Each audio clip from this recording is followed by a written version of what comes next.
shooting yung Sunny Light commercial with Tom?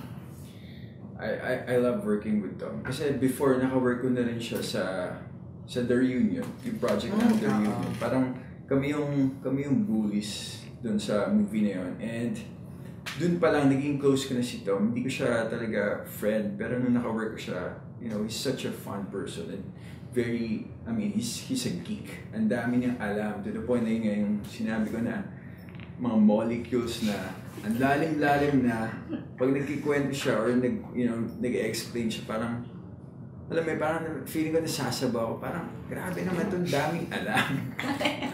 So, you know, I mean, I love working with Tom. Parang it's never a dull moment with him. Talagang he's very spontaneous, ang dal-dal din na tao, and makikita mo sa kanya na, you know, mabait talaga siyang tao. He's such a kind-hearted person. Wow. Meron bang time before, can you recall, na parang siguro yung most memorable experience you with a girl? Ikaw, yung most memorable experience mo with a girl na parang medyo na-traumatize ka. Nasa bar ako and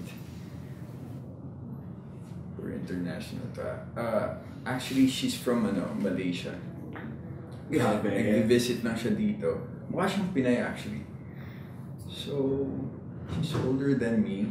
Tapos kinukulit ako na parang nasa bar kami, tapos niyaya niya ako sa place na. Kaya ako naman parang I'm here with my friends, I wanna have fun. So siya, you know, she's trying to like take me home. And ako naman, di ka naman alam kung anong plano niya. Baka naman gusto lang niya makipagkwentuhan or what. So yun ang awkward kasi, I mean, you know, holding hands niya ako. Tapos takas ko ng takas sa, you know, sa mga friends ko, sinasabi ko, dude, save me. So sila ng tawa, pinagditripan pa nila kasi, hindi, diyan ka na. So, yun, na-feel na niya na talagang, I'm not interested. Yun, tinigilan na niya.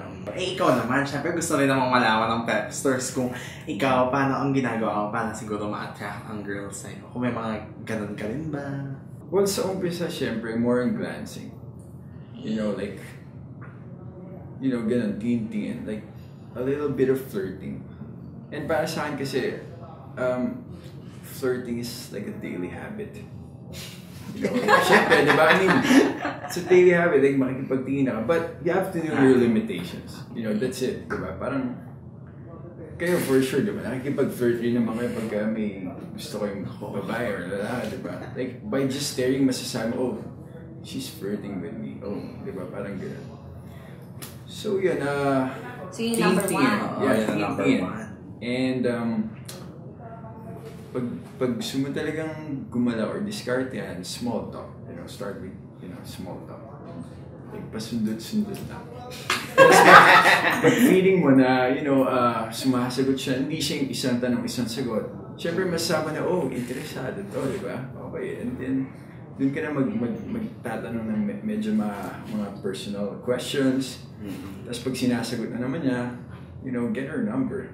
Diba? So, yun yung start. Well, nakikita naman natin sa TV na grabe din naman ang discipline mo when it comes to health and fitness, diba? Ako kasi, you know, since binigay sa akin yung ganitong project, you know, it requires, you know, showing much skin. And for me, it's a commitment. You know, it's a commitment to yourself. Hindi naman nila sinasabi na, oh, Joseph, kailangan mag-diet dito. Pero ako kasi yung type na, you know, kapag alam kong may gagawin ako, I'm gonna give my best. So, parang ano din siya, maganda kasi nga parang, kumbaga, bukod sa work, naging part na rin ng lifestyle. Mo yung pagiging... Hindi ko masasabing lifestyle ko talaga siya. Kasi there are times na, you know, tinatamad ako na I just want to rest, I just want to watch, you know, movies. Pero, yun nga, it's a commitment. And I'm thankful na ito yung trabaho ko. Kasi, you know, meron akong excuse to look good. Because when you look good, you feel good. You meet more. Diba? So, may excuse ako na you know, to stay fit. Kasi ito yung trabaho ko eh. So, nagbe-benefit ako for myself, nagbe-benefit rin yung work ko kasi, diba, they complement each other.